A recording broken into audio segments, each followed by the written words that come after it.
My girlfriend, a professor, cheated on me with her grad student. She was 3 months pregnant. Through her tears, she tried to explain it was a one-time mistake, that they'd both had too much to drink at an end-of-semester party.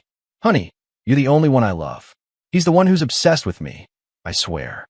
I'll handle it. I chose to forgive her. But when I came home early from a business trip, I found him in my lab. The student was hugging her from behind, his hand resting on her stomach. Dr. Reed, he murmured, feel that? The baby's kicking again. You think he knows I'm a better man than your boyfriend? When my girlfriend, Evelyn, saw me, she shoved him away, then instinctively stepped in front of him. Julian, he has his whole future ahead of him. It was my fault I wasn't strong enough. I have to do right by him. Then she delivered the final blow. I'll let you have the nature paper as a parting gift. Just don't make things difficult for him, okay? I stared at her for a long moment, and then I smiled. Okay. I deleted every photo of us together and dialed a number I hadn't called in years. Zoe, I just got dumped. I'm thinking of getting married. Is a #1 spot for your top fans still open? On the other end of the line, the voice of my college friend, now one of the biggest streamers on Twitch, was a choked mix of tears and pure joy. Julian, I'm ending the stream right now. Wait for me. My #1 spot was always reserved for you. After I hung up, the air in the lab still smelled of Evelyn's familiar perfume, now mingled with the cheap, sweaty scent of the grad student, Caleb. The combination turned my stomach. I didn't leave right away. Instead, I walked over to my workstation, opened my laptop, and dragged an encrypted folder labeled JC Core Data onto my personal flash drive. The progress bar crept across the screen, measuring out the slow death of my love. Evelyn chased after me, tears still streaming down her face. Julian, do you have to be like this? I already said the paper is yours. I won't fight you for it. I pulled the flash drive out and slipped it into my pocket, my movements sharp and precise. It was always mine. It's not a gift from you. What's that supposed to mean? That paper was the product of our combined effort, she shot back, her voice rising as if volume could prove her innocence. I finally looked her straight in the eye and stated a simple fact. Evelyn, the core data, the theoretical model, the entire experimental design, that was all me. You wrote the introduction and the conclusion, and you put your name down as first author. The color drained from her face. Don't you dare make baseless accusations. You know damn well if I am or not. I was done arguing. I walked out and sat on a metal bench in the hallway. The cold seeped through my pants, a welcome shock that helped clear my head. I opened my phone's photo gallery and, starting with our first picture from college, began deleting. Graduation photos, vacation shots, candlelit anniversary dinners. Every tap of the delete button felt like carving a piece of rotten flesh from my heart. It hurt, but it was necessary. Caleb peeked out of the lab, seeing Evelyn standing there, devastated, and me sitting there cold and detached. He swaggered over and wrapped an arm around her shoulders, shooting me a defiant look. Dr. Reed, don't waste your energy on a loser like him.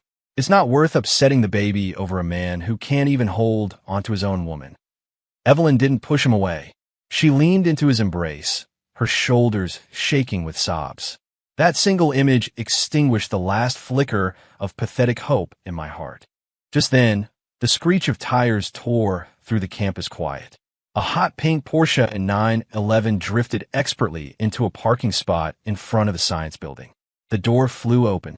A girl in a cat ear-made costume jumped out, her skirt fluttering.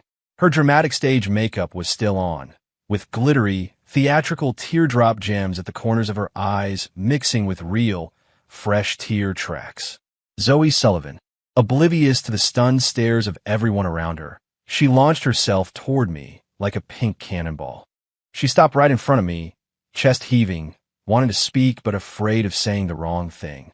Her wide eyes were filled with a mixture of anxiety and heartache for me. Looking at her, at this ridiculous, out-of-place outfit in the sterile academic environment, the crushing pressure of the last few days finally found a release. I laughed. Then I stood up. Zoe flinched, taking half a step back. She thought I was going to send her away, and the light in her eyes dimmed. Instead, I closed the distance and wrapped my arms around her, pulling her into a tight, desperate hug. Her soft, warm body instantly filled the void that had opened up inside me. "Zoe, I think I've lost everything," I whispered, my voice raspy and broken. Her body went rigid for a second. Then she hugged me back even harder, as if trying to merge her very being into mine. "Julian, you still have me. You will always have me." I leaned in and, in a voice only she could hear, asked the craziest question of my life. "You got your driver's license with you?" "Huh. We're going to City Hall tomorrow." Zoe's brain shut down for 3 solid seconds. Then, an overwhelming wave of joy washed over her. She nodded furiously against my chest, her happy tears soaking my shirt. "Edo, I always have it with me." The next day, outside the county clerk's office, Zoe was clutching our marriage certificate, a goofy grin plastered on her face. She looked like a kid who'd just been given the keys to a candy factory. The sunlight seemed to make her glow. I took her phone, found the perfect angle, and snapped a picture of her holding up the certificate. Her smile in the photo was pure, unadulterated bliss. A wave of warmth spread through my chest. I took a similar photo with my own phone. Then, right in front of her, I opened Instagram, which I almost never used, and posted the picture. I didn't add a caption, but I set the post visibility to a custom list. Evelyn and all of our mutual friends in the academic world. Zoe nervously tugged on my sleeve. "Julian, isn't this a little fast? What will they?" I put my phone away and gently ruffled her hair. "Not fast enough. This is an announcement, not a negotiation." The announcement was, of course, for Evelyn. Sure enough, not 5 minutes later, my phone rang. Evelyn's voice, shrill and sharp, shot through the speaker. "Julian, what the hell is this? What is the meaning of this post? Are you trying to get back at me?" I put her on speakerphone. Zoe heard the furious questions and bit her lip, watching me anxiously. My tone was as calm as if I were discussing the weather. "Dr. Reed, we're broken up. My marriage has nothing to do with you." A contemptuous laugh echoed from the phone. "Marriage? To a streamer? Julian, you've really hit rock bottom. You're throwing your life away just to spite me. You've lost it. To get revenge on me. You found some trashy woman who gets paid to be looked at. A streamer?" I let out a soft chuckle, a genuine note of amusement in my voice. "My life is just getting started. And a word of advice, don't call this number again." I paused, letting each word land with precision. "My wife gets jealous." With that, I hung up, blocked her number, and deleted her contact. A clean sweep. Beside me, Zoe's eyes were red, but her lips were curled into a smile she couldn't contain. I reached out and gently wiped a tear from the corner of her eye with my thumb. "From now on, you're Mrs. Croft." More tears streamed down her face, but she nodded emphatically. "Okay." I took her back to my condo, the home I had shared with Evelyn for 3 years. When I opened the door, a pair of her stylish heels were still sitting by the entrance. Zoe's bright expression flickered for a second. I pretended not to notice her change in mood or the shoes. I walked to the hall closet, pulled out a massive black trash bag, and returned to the entryway. I picked up the heels and dropped them into the bag. Then I went into the bedroom, opened the closet, and swept all of Evelyn's clothes, purses, and accessories in the bag. The lotions and perfumes on the vanity, the books and notes in the study. Every single item that held a trace of her was unceremoniously dumped. I was methodical, efficient, without a moment's hesitation. The entire time, Zoe just stood in the living room, watching me in silence. I hauled 2 bulging trash bags in front of her. "All cleaned out," I said, my tone light. "You can put your things wherever you want." Zoe's eyes lit up. She whipped out her phone and excitedly directed the moving company she'd already called. They brought up boxes overflowing with her streaming equipment, cosplay outfits, and an entire menagerie of stuffed animals and figurines. The once minimalist, sterile condo was instantly filled with splashes of pink and pop culture. It was chaotic, but it felt alive. For the first time, it felt like a home. 3 that night, I was in my home office, replying to an email from the Max Planck Institute in Germany, when the bathroom door opened. Zoe walked in wearing a black silk slip I'd never seen before, carrying a glass of milk. The delicate fabric clung to her curves. She came to my side and deliberately bent over to place the glass on my desk, giving me an unobstructed view of the plunging neckline. Her voice was sweet and soft, with a hint of practiced charm. Still working, Julian? Want me to help you relax? My gaze shifted from the computer screen to her. I felt my throat tighten. Leaning back in my chair, I looked at her amused. And how would you do that? A blush spread across Zoe's cheeks. She clearly hadn't expected me to call her bluff so directly. Steeling herself, she mumbled, well, my top donors on Twitch always say, my dancing is really good. It can relieve fatigue. Is that so? I took off my gold-rimmed glasses and set them on the desk. Without the lenses, my gaze felt more intense, more direct. A playful smile touched my lips. Your number one fan has never seen a private show. Is now a good time? My voice was low and resonant. Zoe looked like her knees were about to give out. Whatever courage she had mustered evaporated into thin air. I think I'll go reheat your milk, she stammered before practically fleeing the room. Watching her hurried escape, I let out a low chuckle. The dark clouds that had been hanging over me felt like they were finally starting to part, chased away by this delightful, ridiculous woman. The next day, after finding her calls and texts wouldn't go through, Evelyn showed up at my condo building. The front desk security guard called me. Mr. Croft, there's a Ms. Reed here who insists on coming up. She says she's family. I walked to the window and looked down at the woman in a trench coat, her face drawn and tired. My expression was ice. I have no family by that name. Tell her to leave. A few minutes later, Zoe's phone buzzed with a text from an unknown number. She glanced at it, her expression changing, and handed the phone to me. This is Zoe, right? I'm Julian's girlfriend, Evelyn. You need to get a little self-awareness and stay away from him. He's just acting out of spite. A woman like you could never be worthy of him. We have years of history. You think some streamer who gets views by showing off her body can compete with that? Get lost before you embarrass yourself. I read the texts, my face a blank mask, and used Zoe's phone to dial the number. Evelyn answered immediately, her voice eager. Julian? I knew you'd call me. Are you having second thoughts? Dr. Reed. My voice was devoid of any warmth. It seems you didn't understand me yesterday. You have 10 minutes to get out of my sight. Otherwise, I can't guarantee what will happen, and I promise you will regret it. Julian, are you threatening me? The clock is ticking. I hung up. Zoe looked at me, worried. Julian, do you think she'll? I patted her hand reassuringly. Don't worry. She values her reputation more than anything. Sure enough, less than 5 minutes later, the figure below was gone. I knew she wouldn't risk it. She was terrified I'd expose her and Caleb to the university. But she had no idea. This was just the beginning. The punishment I had in mind for her was far from over. For a week later, the nation's most prestigious conference for biological sciences was held in Chicago. According to the original plan, Evelyn and I were scheduled to represent our research group and present our findings together. At the registration desk, I stood in a tailored black suit. On my arm was Zoe, dressed to the nines. She had chosen a stunning, champagne-colored off-the-shoulder gown.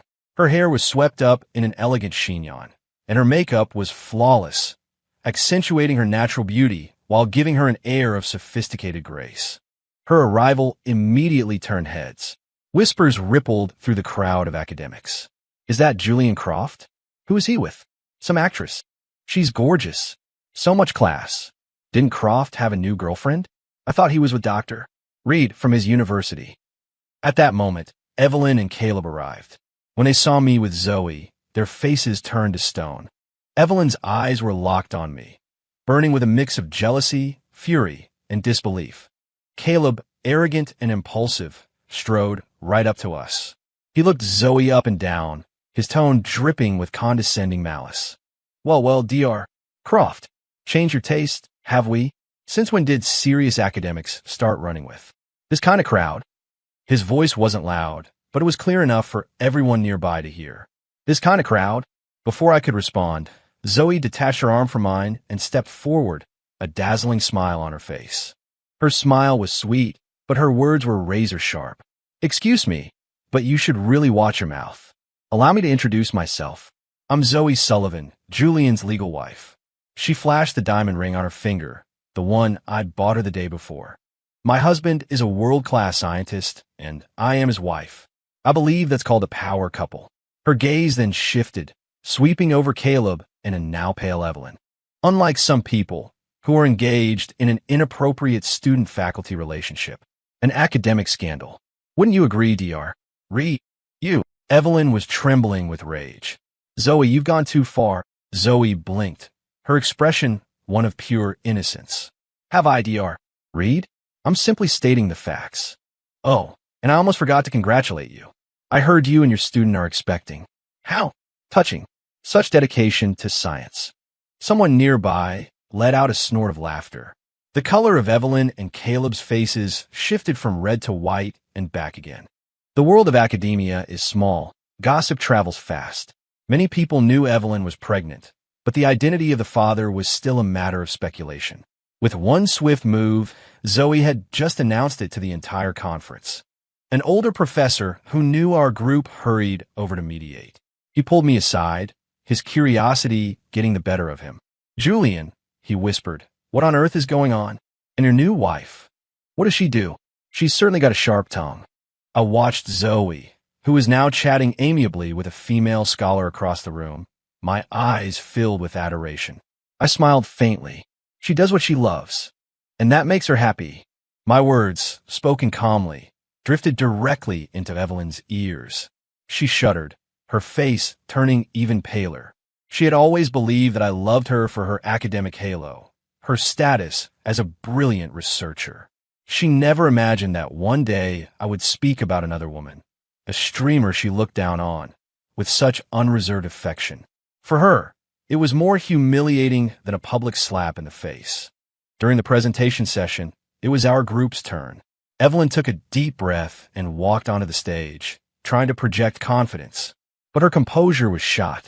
She stumbled over her words and lost her train of thought multiple times. When it was my turn, I didn't use the prepared slideshow. I brought a different one. In 15 minutes, I clearly and concisely laid out an entirely new theoretical model, a model that just so happened to perfectly explain all the contradictory data points from Evelyn's bungled presentation. The room erupted in applause. Everyone understood. The true genius behind the project was Julian Croft. Evelyn was just someone who had been standing on my shoulders to pick the fruit, and I had just kicked the ladder out from under her. As I stepped off the stage, Zoe was there waiting with a bottle of water.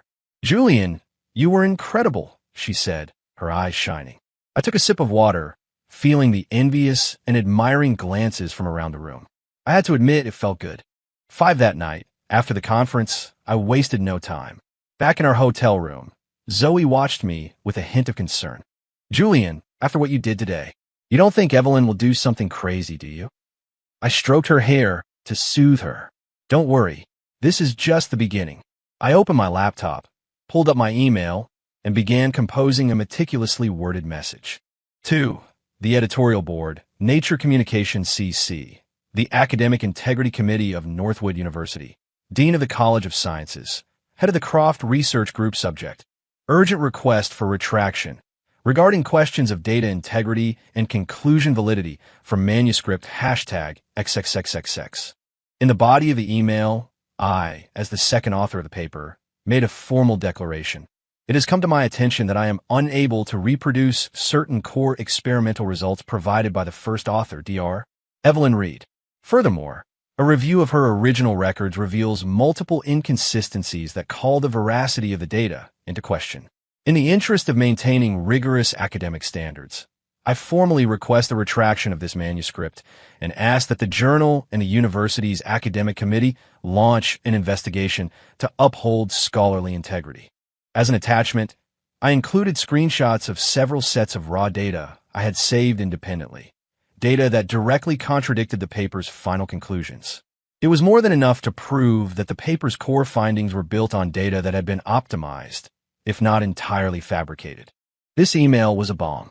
The moment I hit send, I knew the war had officially begun. As expected, less than 30 minutes later, my phone started ringing off the hook. It was Evelyn. I didn't answer. Then came a text. Julian, are you insane? Why would you do this? You're trying to ruin me. A retraction? Do you have any idea what that will do to my career? My promotion to full professor depended on this. I'm begging you, Julian, please take back the email. I'll do anything you want. I was wrong. I was so wrong. The messages devolved from curses to questions to desperate pleas. I watched the notifications pop up on my screen, my face impassive, then selected delete all and blocked her new number. Finally, silence.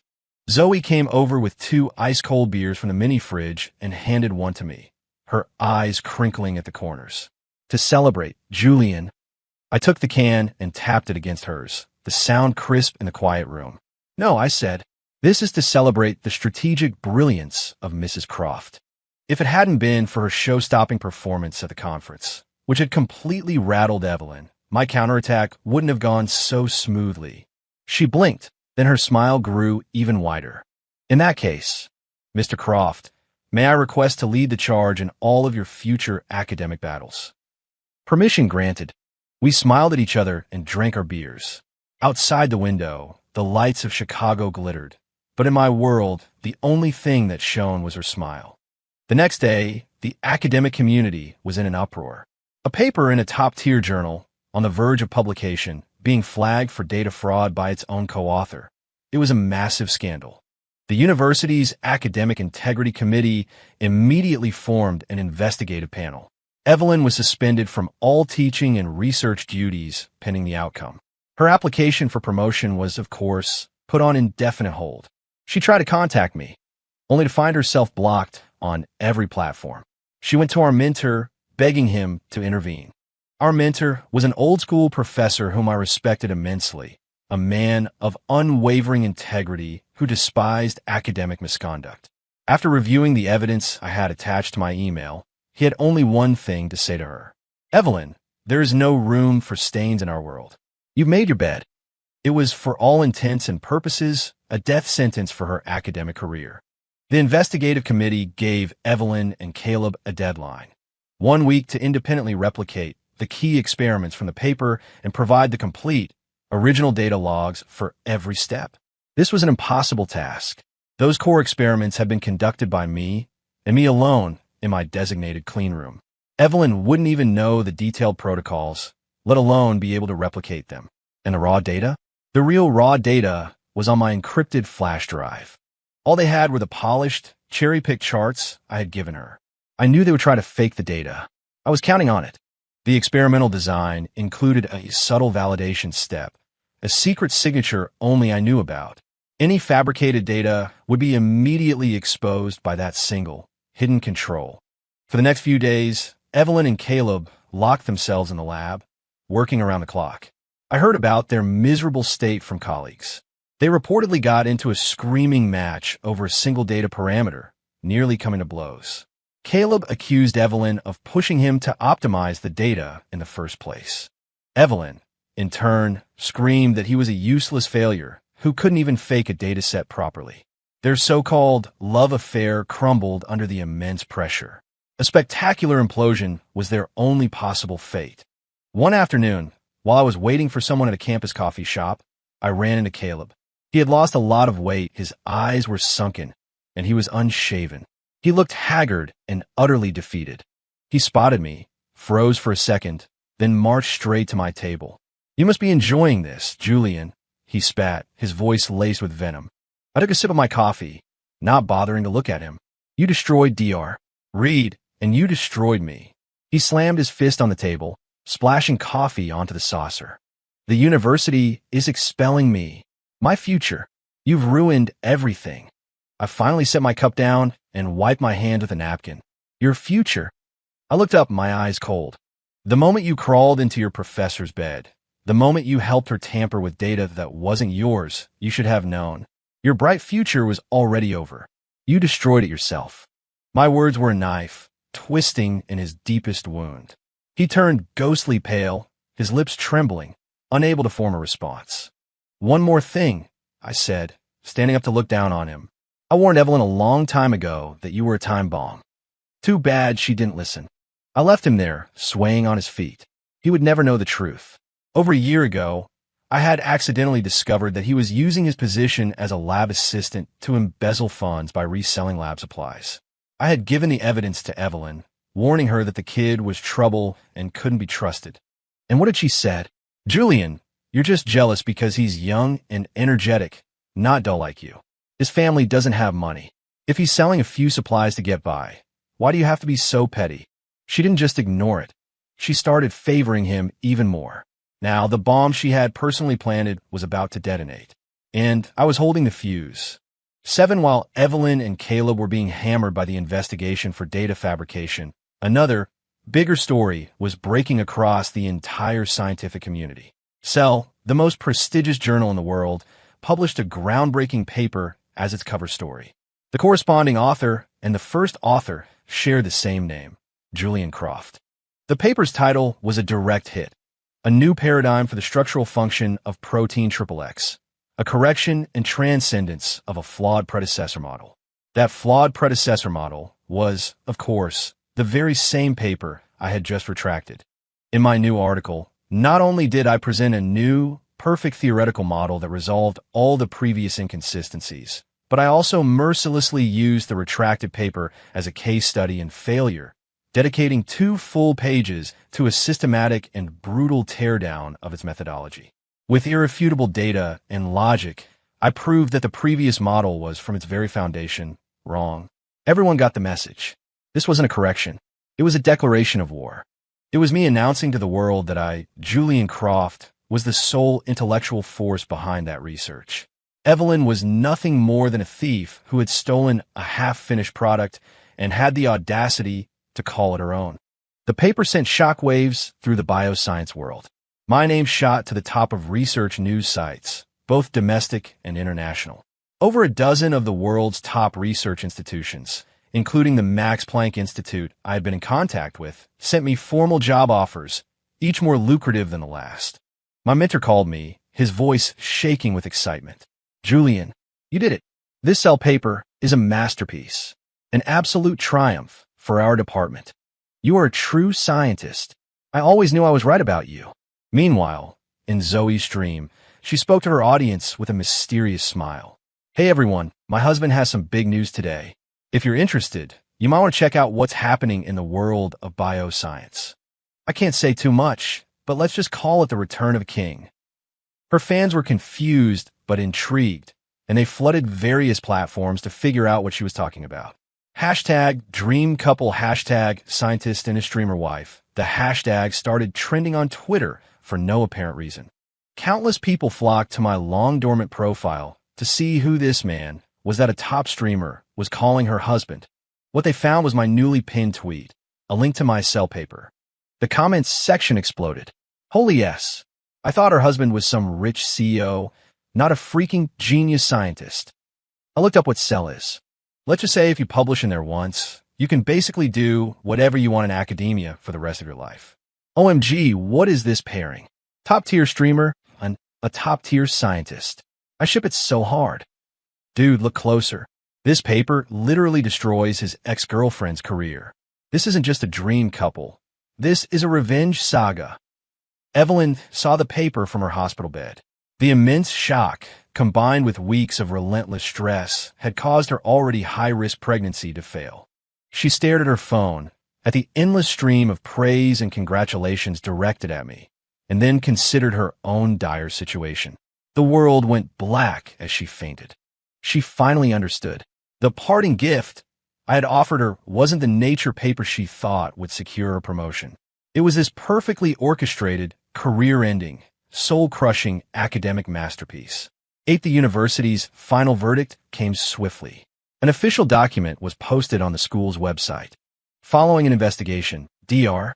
Evelyn Reed, an associate professor in the College of Life Sciences, has been found to have engaged in serious academic misconduct, including the alteration and fabrication of experimental data. These actions represent a severe breach of ethical standards. By decision of the Academic Integrity Committee and the University Board, Dr. Reed's employment is hereby terminated. Her status as a graduate advisor is revoked, and her name will be added to the National Database of Academic Dishonesty. Graduate student Caleb Vance has been found to be complicit in data falsification. He is hereby expelled from the university. The two announcements were like 2 resounding slaps, permanently ending both of their careers. Caleb's bright future had vanished. His parents drove in from out of state and made a scene outside the president's office, but it was useless. Blinded by rage and despair, Caleb directed all his hatred at Evelyn. He stormed into her hospital room, screaming at her. "It's all your fault. You ruined me. If you hadn't told me to change the data, none of this would have happened. You bitch. You destroyed my life." Evelyn was already weak. The confrontation caused her immense distress, followed by sharp, cramping pains. The room descended into chaos. By the time the nurses and doctors rushed in, she was lying in a pool of blood. The baby was gone. The 3-month-old fetus was gone. The proof of their love, that she had betrayed me to take responsibility for, was gone. The sight of the blood sent Caleb into a panic. "This has nothing to do with me," he yelled before fleeing the hospital. He was never seen again. Evelyn lay alone in the cold hospital bed. She had lost the child, her career, the love she thought was worth fighting for, and every ounce of her reputation. The celebrated goddess of research was now a pariah, a fraud, a complete and utter failure. Just then, her phone vibrated. It was a text from an unknown number. From me.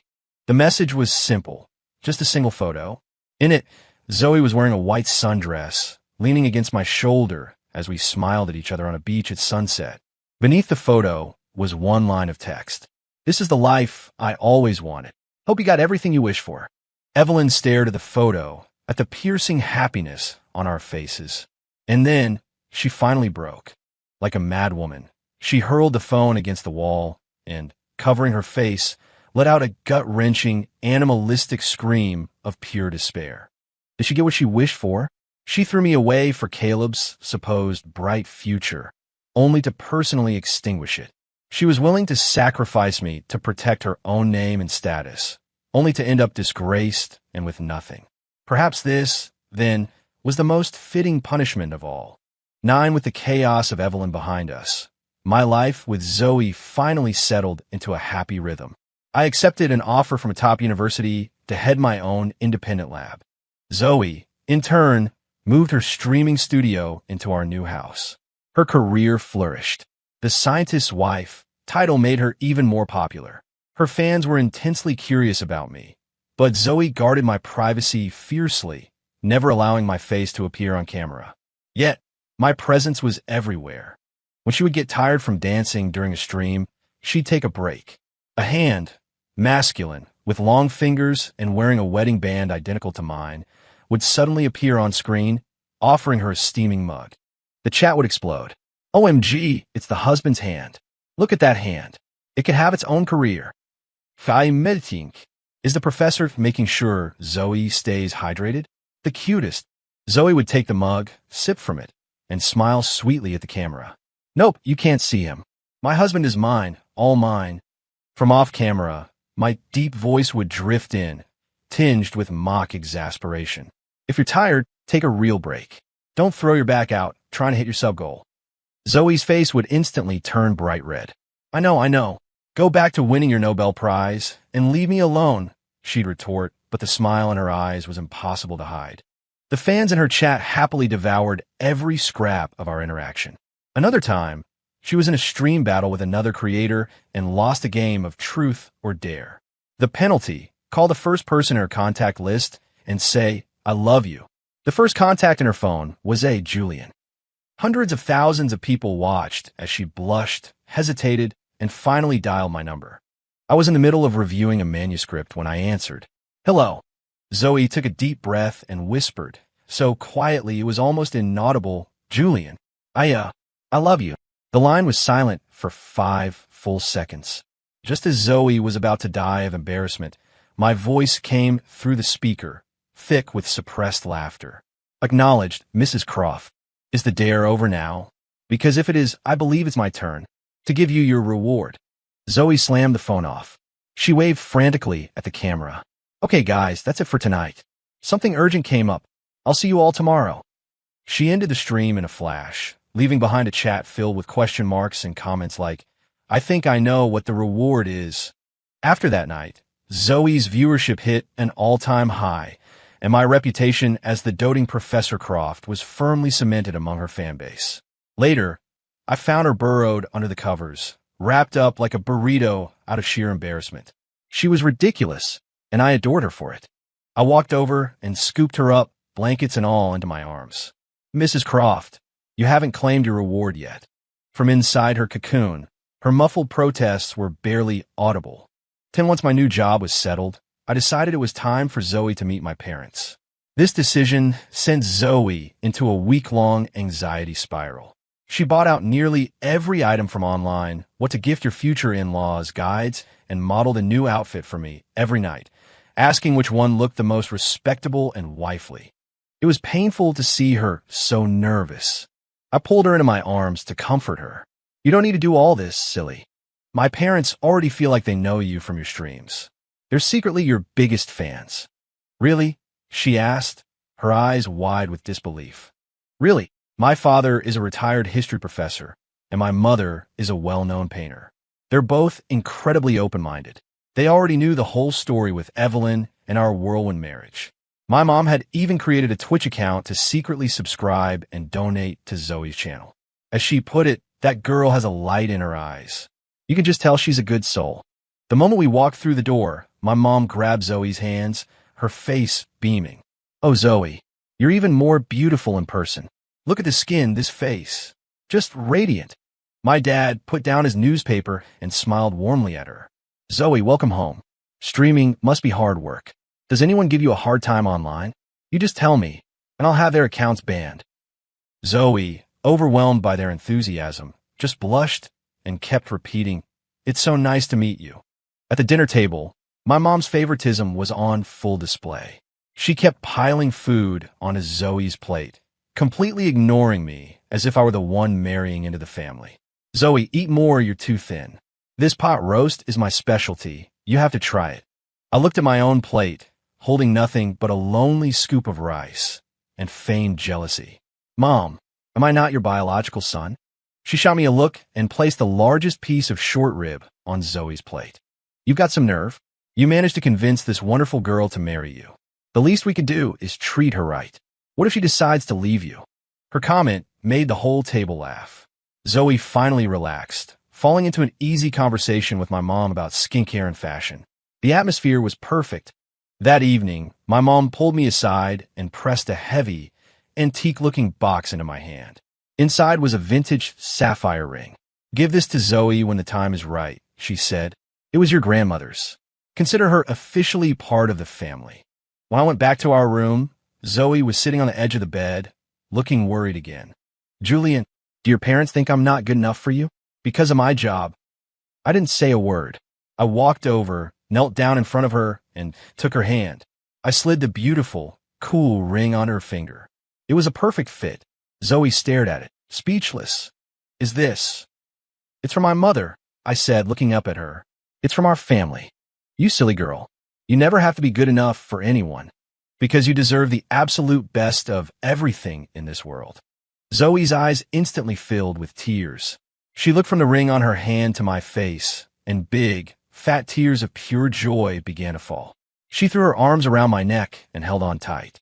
In that moment, I knew that the last lingering traces of her insecurity had vanished for good. I owed Zoe a wedding. A real one. A magnificent celebration worthy of her. I booked out an entire island resort in Bali and invited all our friends and family. On the wedding day, Zoe wore a custom couture gown, looking like a princess straight out of fairy tale. She walked down the flower-strewn aisle on her father's arm, her eyes locked on mine. During the exchange of vows, with everyone as my witness, I looked into her eyes and spoke from the heart. Zoe Sullivan, thank you. Thank you for being the light that crashed into my life when it was at its darkest and most chaotic. You came in without any hesitation. You made me realize that all the pain I thought I was feeling was just clearing a path for me to find you. I used to think my world was nothing but cold labs and sterile data. You showed me that my world could be pink, that it could be a rainbow. So thank you, my Mrs. Croft. From this day forward, my world will only have spring and summer, never fall or winter again. Then I added one more thing, my voice so soft only she could hear. You know, I noticed you back in college. In the library. You were that girl who always sat in the corner, sneaking glances at me, the one who dropped a whole stack of books. I helped you pick them up once. Do you remember? Zoe's eyes went wide. She had always thought her crush was a one-sided secret. She never imagined that it had been, all along, a mutual, unspoken connection. Her composure broke completely. She started sobbing, tears of shock and happiness ruining her perfect makeup. In the audience, many of her mutual friends who had once witnessed my perfect relationship with Evelyn now watched with expressions of profound understanding. They had seen my rebirth, and they had all heard about Evelyn's fall from grace. Life's paths were strange and unpredictable. Zoe's streaming platform broadcasted the entire wedding live. The donations and gifts broke every record in the company's history. After the wedding, Zoe announced that all the proceeds would be used to establish the Croft Sullivan Foundation for Young Scientists, a fund dedicated to supporting talented researchers from low-income backgrounds. The decision elevated the entire event. My girl wasn't just beautiful. She had a kind, generous, and brilliant heart. Finally, amid the cheers and blessings of our guests, I lifted her veil under the setting sun and kissed her deeply. My girl, my wife, my salvation. I would spend the rest of my life protecting her. 1 year later, building on my cell paper, my lab had a major breakthrough, developing a prototype for a new type of targeted cancer therapy. The achievement earned me that year's Lasker Award, the most prestigious prize in biomedical research after the Nobel. I became the youngest recipient in the country's history. Zoe, meanwhile, was no longer content with just being a streamer. Using her fame and capital, she founded her own media company, becoming a sharp-eyed executive producer and financing several hit web series. We had both become better, stronger versions of ourselves. One quiet evening, we were on the terrace of our villa, watching the stars, just as we often did. Zoe was curled up against me, and I could feel the gentle curve of her belly. Our baby was 4 months along. She suddenly looked up at me, her eyes sparkling with playful mischief. Julian, the baby kicked me today. You think he knows that you're better than every other man in the world? She was playfully mimicking Caleb's idiotic, arrogant line from a lifetime ago. I chuckled and leaned down to kiss her forehead. Then I bent lower, resting my ear gently against her stomach, pretending to listen intently. After a few seconds, I looked up at her with a very serious expression. No, I said. He's saying his mom is the best mom in the whole world. Zoe stared at me for a second, then burst into a fit of giggles, collapsing against me. I held her close, gazing at the city lights in the distance and the vast, starry sky above. My heart was full of a deep, quiet contentment. I pulled out my phone, habitually swiping through the news alerts. The headline of a local news story caught my eye. Former beauty professor found homeless, suffering from mental breakdown. The accompanying photo was of a disheveled woman with matted hair and ragged clothes. It was unmistakably Evelyn. Without a change in my expression, I swiped the notification away, dismissing it.